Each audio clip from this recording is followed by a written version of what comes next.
You're watching Public Affairs. Berkowitz is my name and politics is our game. And we will be doing politics this evening because we have as our guest State Senator John Cullerton, who knows a lot about politics. He has been in the General Assembly for 29 years, 12 in the State House, 17 in the State Senate. He is a state senator from, we would say, from Chicago. From his area, his district goes from Lincoln to Lake, from Division to Foster, includes Lakeview and Lincoln Park and Uptown and the Gold Coast, and of course he lives in Ravenswood Manor with his wife Pam, and he's got 5 kids, a few of them still at the home, and Ravenswood Manor would be the area in which Governor Rod Blagojevich lives. So he is one of your constituents? My constituent and my neighbor, 2 blocks away, same street. You see him running from time to time? Saw him yesterday running right down Sunnyside, our street that we live on. Is he on the sunny side, would you say, of the world at this time? Because the transit bill was resolved, but did Governor Rod Blagojevich in that transit bill get beat by Speaker Mike Madigan, or did he beat Mike Madigan? Well, I think the governor handled it poorly, and I told him that. He called me to thank me for sponsoring the bill and passing it, but I think he could have done, and he's got to definitely improve his relationship with the General Assembly. And I told him that. He had a proposal to allow all seniors to ride free on mass transit, but he didn't share it with us, and we didn't have a committee hearing on that topic. And had he done that and shown a little more faith in the General Assembly, certainly as the governor, he had the leverage to have us include something like that in the final product. You think you but would he didn't. Done? He didn't. Yeah. We would have had to. He's the governor. He wouldn't. We didn't have enough votes to override his veto on that bill. So if he would have told us what he wanted, we would have come back with a counter. That counter would have been, Governor, why don't we do a means test for seniors and expand it to cover disabled people? So disabled people and poorer seniors are the ones that have your free ride proposal. But he didn't share it with us. He whipped it on us at the end. We had no choice but to take it, and it could have been done much better. And I did share that with him. He did not, when you think about it, come up with tell us what his mass transit plan was. Only at the end, he suggested that we have a $400 million transfer of money from this general revenue fund to the RTA, but with no backfill for the general revenue funds. So not much of a plan. We had to come up with the money for mass transit. We did it through a sales tax. Nobody likes taxes, but that's the way it's been funded for the last 28 years, and so that's the way we decided to handle it. Well, what did the governor say when you told him that he could have done it better by coming to you with his plan for free rides for seniors below a certain income? What was his response to that? Well, he didn't comment on that. My suggestion was that we talk more. I'd be more than happy, since he's my constituent. So he didn't give you any response at all? He just looked at you stony-faced? On the phone. But my suggestion to the governor is that we sit down and talk more so that we can work together better. He does not get along with so many members of the General Assembly, and it's very difficult. He should show more confidence in us as an institution. So in general, what did he say in response to that suggestion? He's more than happy to meet, and so we'll see if that improves this year. Because his proposal was, which is now law, is that all seniors ride free, irrespective of income, right, and I'll tell you, on the CTA my district, or anywher on the RTA, right? On well, Metro? any fixed routes. and any Metro, any Metro, CTA? Pace, CTA, fixed routes. It's going to cost maybe $40 million. Out of a $500 million proposal, it's something that could be absorbed. But there are many seniors who called my office and said, we don't want this. Now, admittedly, we're in a wealthier area of the state, but we could have done this in a much better way. We had no choice because of the way the governor gave it to us. Politically, he was breaking his oath, he would say, his pledge, not to raise the general sales tax or the income tax, because he was supporting a bill that did raise the sales tax. Right. And so because of that, he thought, don't you think he thought he needed something, and what he got was free rides for seniors? That's exactly what he said. Okay. He wanted to cut the effect of supporting a sales tax. But of course, I would have, if I was the governor, had I made that pledge, would have said, this is not a statewide sales tax, because it's not. It's an RTA sales tax. It's a regional sales tax. 6 counties. Which is something that he could have made the distinction if he felt that was important, and then just signed the bill. Or if he wanted, as I said, if he wanted us to work in something for poorer seniors, he could have just told us beforehand. All right. But in the meantime, it's a very good bill. The transit bill. Absolutely a very good bill. Because you carried it in the Senate, Julie Hamos carried it in the House. I did. You put 2 years into it. Not as much as Julie, but we did spend at least a year working on it. You spent a year, she spent 2 years, she yes, says. Absolutely, and she definitely deserves the credit on it. And she's the state representative. We tape in Skokie. She's represents the area, Evanston, going north of there. So the thing that people would like to should understand, and the governor should understand this, is you can't just raise fares. The fares only cover half of the cost, and the subsidy that the state has been providing for all these years, because our sales tax has a lot of exemptions. And because our economy is changing to more of a less of a service economy, or less of a goods economy, more of a service economy, we've been falling behind in collecting the dollars we need for the mass transit system. It always has to be subsidized. The fares are not going to cover all of it.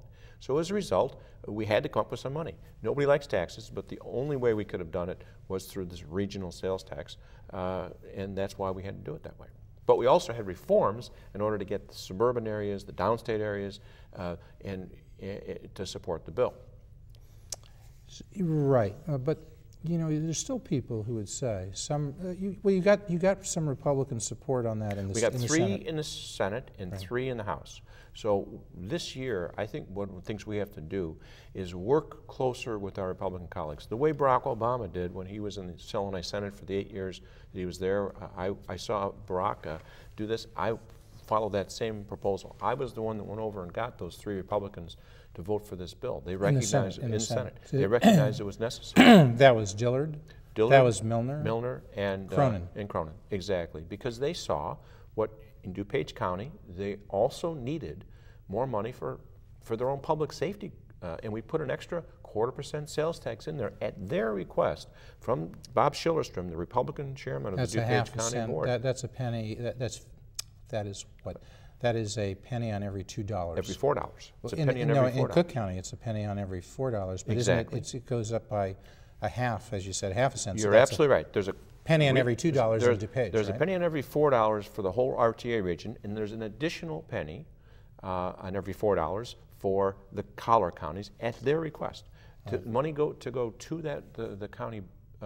And the county boards would decide where that money would be spent. Who did you get in the House? Which Republicans did you get in the House? You know, Sid Mathias was one, but I'm not in the House. Colson, and I'm not sure. I think might have been probably the other Beth Colson and only one other.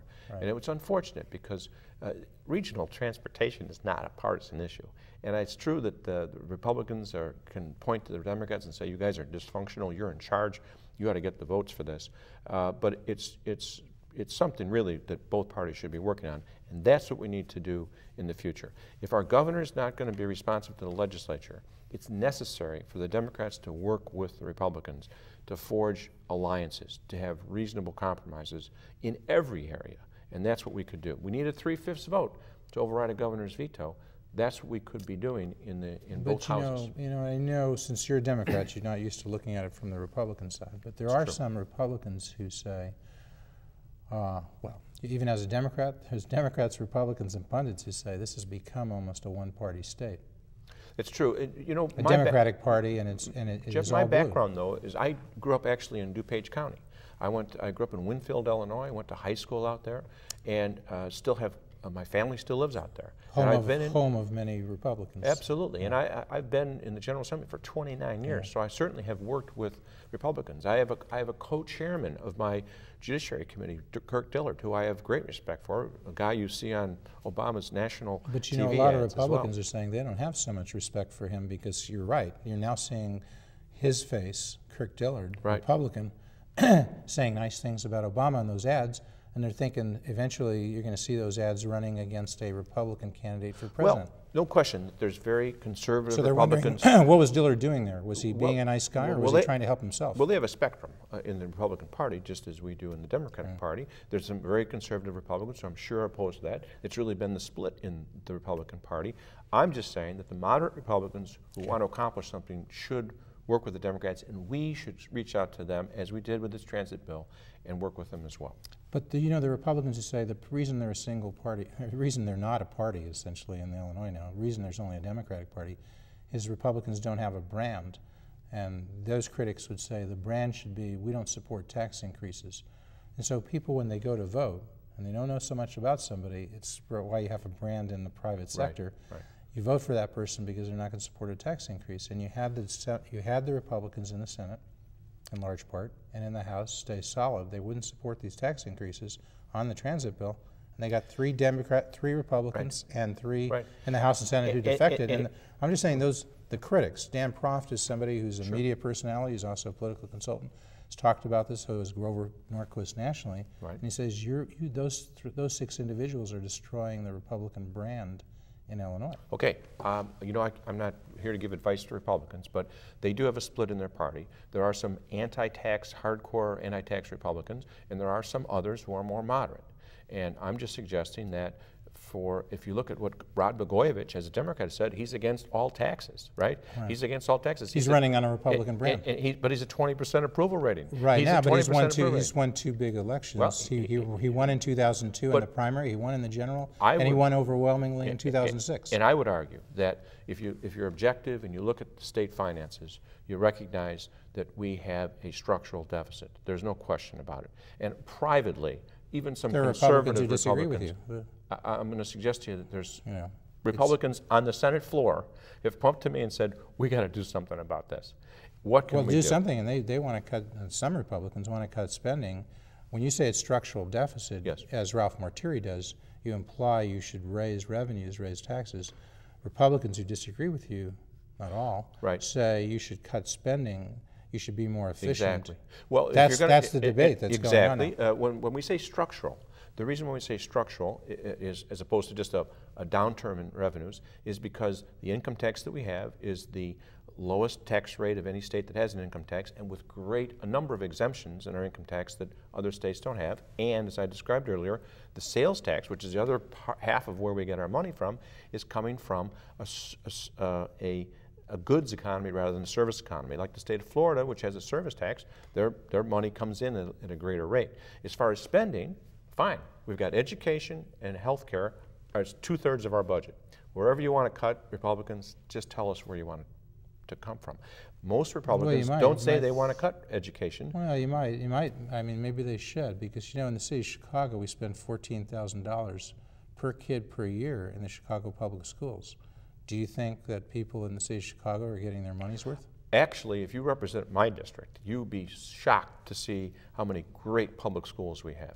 And there's no question that Arnie Duncan has turned around the administration of the Chicago public schools since he's been in there. Go out to some other areas on the south side and you'll find not so great public schools. You're absolutely right. They would contend, in fact, you might find more being spent in your areas for political reasons than in their areas. Well, actually, so the 14,000 figure I gave you was an average across all schools. It's not just magnet schools, though. It's also some regular schools which are not special schools, where you have, I mean, you obviously have in our area very educated, highly educated areas where the kids are brighter and they go to these schools and the schools do real well. The point is, I don't think people, generally speaking, with reforms, they're in favor of spending money on education. But there have lately been no reforms and just increases in spending. In the last budget, there was a $600 million increase in education spending by the state, and I think most would agree, absolutely no reforms. Absolutely agree with you. In fact, what I would do is take the Tribune editorial, which has been viewed with great respect, I think, for educational reforms,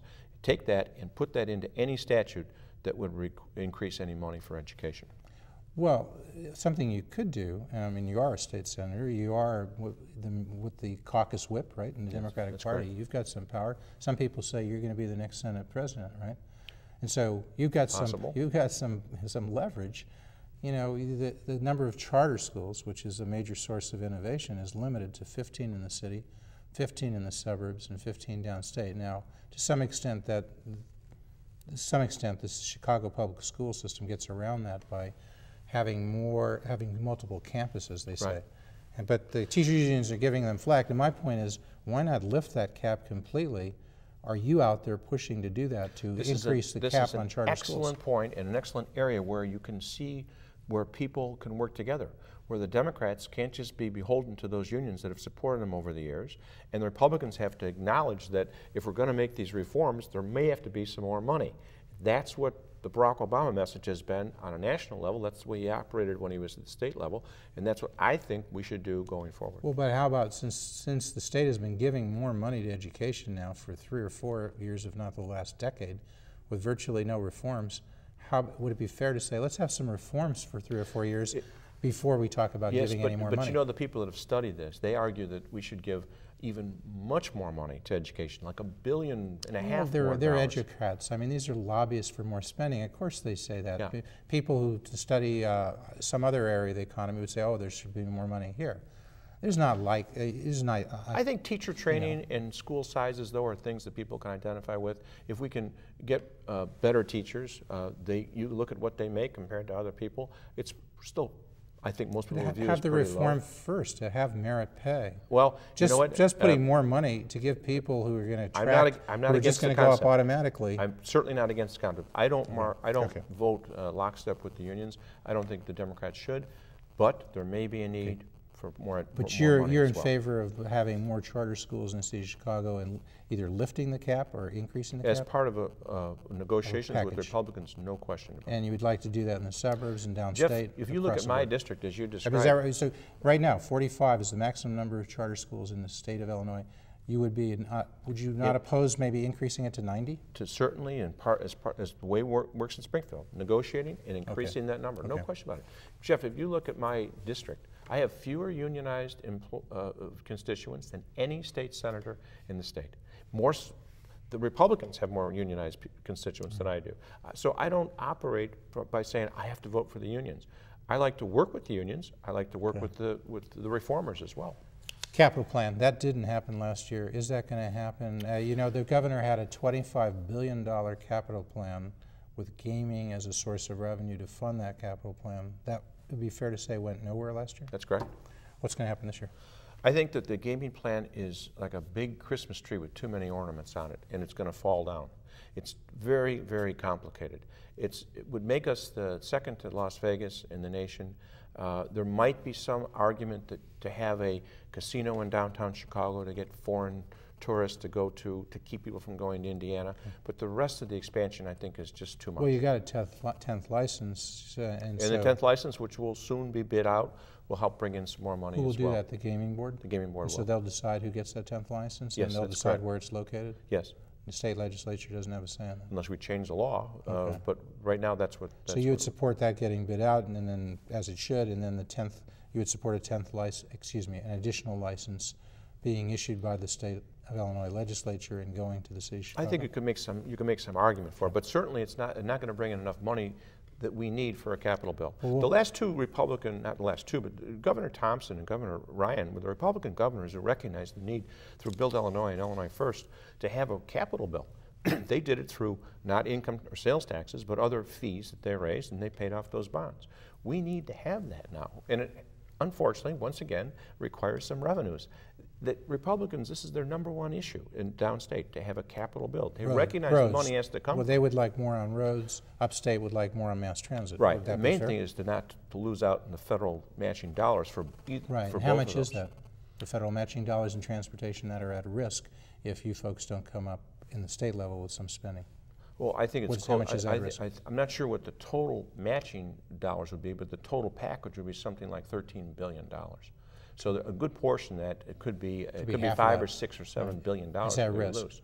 Right. But you don't match it 1-to-1. Is about 20%. So it depends. There's different formulas for roads and different formulas for mass transit. So could you come up, instead of with a $25 billion capital plan, maybe a $7 billion plan, which would allow you to get the matching funds from the feds for transportation? I think is that a more reasonable goal? I think the minimum is what was proposed, but the gaming bill itself is what was the minimum that was proposed? $13 billion. And I think the gaming $13 billion capital total. Plan. That's correct. Okay. And I think the gaming bill itself brings in the equivalent, to make a comparison, of only a 1/4% increase in our state income tax, which is the lowest tax rate of any state that has an income tax. Only a 1/4% increase would get you the same amount that you'd get from this gaming bill, which is so difficult and complicated to pass. So you're saying, would you favor a quarter cent increase? This is where we need to have talked to the Republicans to see if they would join us, a few of them, in something like that. Okay. And do you think the Republicans and Democrats trust Rod Blagojevich enough to have a capital plan, because he may use those funds to his political advantage? You make a very good point. And this is one of the problems that the governor has brought upon himself by not working with the legislature. Not just Republicans, but Democrats alike, especially in the House, are distrustful. But the executive branch is the one that signs off on these appropriations. If we're going to have a capital bill, We can't think of another way to avoid getting around the governor's ability to sign off. So there's going to have to be a little bit of a leap of faith, and we're going to have to hope that the governor will definitely work with us so we have more trust in him. Or get it in writing in these memoranda of understanding, and if you've got Unfortunately, him in writing, so you probably have to do that. Right. And these projects will be released on such and such date and such district and so forth, right? You're contracts. Correct, yeah, you make a good point. I mean, you're a practicing lawyer, so this is something you'd understand. It's unfortunate, but that's what it's come down to. Okay. A lot of people think what this is about, the fighting that went on before and still perhaps tension between Governor Rod Blagojevich and Speaker Mike Madigan relates to perhaps the governor's plans to seek re-election in 2010 and Speaker Mike Madigan's plans for his daughter to move from Attorney General to Governor, or at least to facilitate that. Is that what's going on here? You know, first of all, we talked a little bit about that, but 3 months ago when you were on, but I mean, has that changed now? Well, first of all, I'm not sure that Lisa Madigan wants to run for governor. Now, normally most attorney generals all want to run for governor. Right. Lisa's having a baby in a few months. She may not be ready to run for governor. Some people say she may want to be a state Supreme Court justice. You think? That, or maybe a U.S. senator. We have a Barack Obama who's about to be president, hopefully, and I'm certainly supporting him. And if that's the case, there'll be an appointment. So, and the appointment would be by the governor. By the governor. So the governor could get rid of, so to speak, one of his competitors. Or maybe he'll appoint Peter Fitzgerald to be the U.S. senator. He's got a lot of options. He would appoint Peter Fitzgerald to be the U.S. senator. You never know. I didn't hear that. You talk about getting rid of people. So the question, though, is whether or not she would run and who the candidate would be. It's difficult to beat an incumbent governor in a primary, so I'm looking forward in the next 3 years, though, to working with. So you don't think that's what's going on, though? I mean, that's why. Is there something else why I just Speaker Mike and Rod Blagojevich are fighting so much? I just quite frankly think that maybe there's been some resentment going back to when Rod was in the legislature, that Speaker Madigan has a lot of power and he wants to show that he's the governor, but he's done it in a poor way because he's not worked with all of the legislators. He's got just less than a handful of supporters in the General Assembly. It's just really unusual. Governor Ryan and Thompson used to work with the legislature very well, and Edgar, who used to be a member of the General Assembly. So he's really done it in a different way. And by his alliance with Senate President Emil Jones, has Emil Jones, by aligning himself with Governor Rod Blagojevich, alienated some of your colleagues in the Senate? There's no question about it, that there's some folks that are mad at the governor, and Emil has definitely supported the governor, as you normally expect the President and the Senate to support a Democratic governor, but this governor is proven to be very unpopular. So is there a chance, would it come up that some of your colleagues might want to have an election and remove Emil Jones as president? Well, the way that works is the president of the Senate is elected for a 2-year term. So he's there for another year. He's there for another year, and whether or not Senator Jones wants to run again would certainly be something he would decide at the end of the year. Would you consider next year running against him? I wouldn't say run against him. I would certainly. There's been some people have indicated that they would like to be a candidate if President Jones didn't run. I certainly would be one of those candidates. Would be one of those. Ricky Hendon, would he be another one? Ricky has indicated a desire to do that. Senator Claiborne, would he be another one? Senator Claiborne as well, from East St. Louis area. Jim DeLeo from Chicago. He's my good friend and seatmate. He might want to do that. Terry Link from Waukegan. Terry Link from Waukegan. You've got the top candidates there. Is race an issue on that with Claiborne, with Hendon? In other words, is there an idea that perhaps there should be an African American, since there is? I think it's Laura Washington say once the position becomes black, it never goes back. Well, I don't think that would be as big a factor. I think it's interesting that race would not really be a factor. Claiborne actually is African American. He is from downstate. He might get some of his support from downstate rather than from just black folks. Ricky Hendon and Claiborne are both black. They'd be running against each other. So I don't think race would be the determining factor there. All right. So just quickly back to transit. We've had some reform. Do you think there'd be some radical reform coming up? We talked a little bit about this last time, that now that you've taken care of the financial side, people say there should have been more reform. You should have more competition, for the buses, auction off the routes so private sector could get in and figure out, given the same amount of money that's being allocated now, could these folks make a bid that they could do it for less? I think you're right. We had to really take care of this immediate problem and avoid the layoffs. and avoid the road cuts and about the major fare increases, which would have even been worse for our roads. But now I think it's worth going and looking at long-term reform in conjunction perhaps with a capital bill, see what other cities, see what other states have done, and see if that works. We have to be innovative, but we definitely have to improve mass transit. It benefits everybody, not just people who take the L or the buses. It helps people who are driving on our crowded highways. And that push to be innovative comes or could come from the state legislature. Absolutely. And I think you've got a guy in Ron Huberman and Jim Riley, that human being from the CTA, Riley the RTA, don't know the folks at Metro and Pace as well, but if they're innovative, they should. I think they have the capability of being innovative and trying to make it work. Take a topic we haven't talked about much before, the moratorium on capital punishment. As you know, we're going to air probably after the election on February 5th, but there's an active, lively state's attorney race.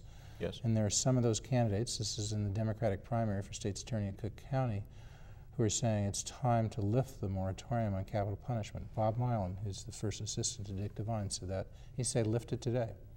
Well, first of all, other candidates say not so much. What do you think? Is it time? I don't. Moratorium is a misnomer. It's not really. It's really up to the Attorney General and to submit to the governor the names of people who have been declared, who've been sentenced to the death penalty, and to process that execution. The governor has asked that not go forward, because those people that have been convicted, there's only a handful now as a result of what Governor Ryan did. Although it's starting to build up again, because as you point out, people are being found eligible for the death penalty, and they are being, the juries are coming up with that as a verdict. A few. Here's what, let me just suggest something. I don't know what's in the pipeline. I was involved with Senator Obama in sponsoring the death penalty reforms, which was critical. And many people who are opposed to the death penalty were opposed to our reforms because they felt it would help. So the point is, now that the back. reforms have occurred, this is Milan's point, almost all of these things he would say that people wanted to do. You know, you've now videotaped confessions. You now videotape interrogations. You now have hearings if there are snitches, witnesses. All those things I put in that bill. Most of that has happened. So isn't it time now to say the reforms have happened? The state has capital punishment as a part of its law. Yes. The governor really doesn't have the right to change that, although he sort of has. Maybe Attorney General Madigan's going along with this, but shouldn't you as a state legislature say, hey, we've set the law, move ahead?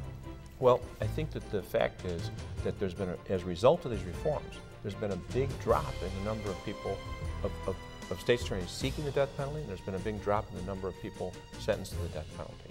So I think we have to make sure that these reforms continue to work. I have been approached by prosecutors. Let me just interrupt and say we're going to continue to speak as the credits roll, but I very much want to thank State Senator John Cullerton for coming out and talking here. I didn't mean to interrupt, but I hope you'll come back soon. Thanks so much for taking the time. Thank you. All right, so just as you were saying on that.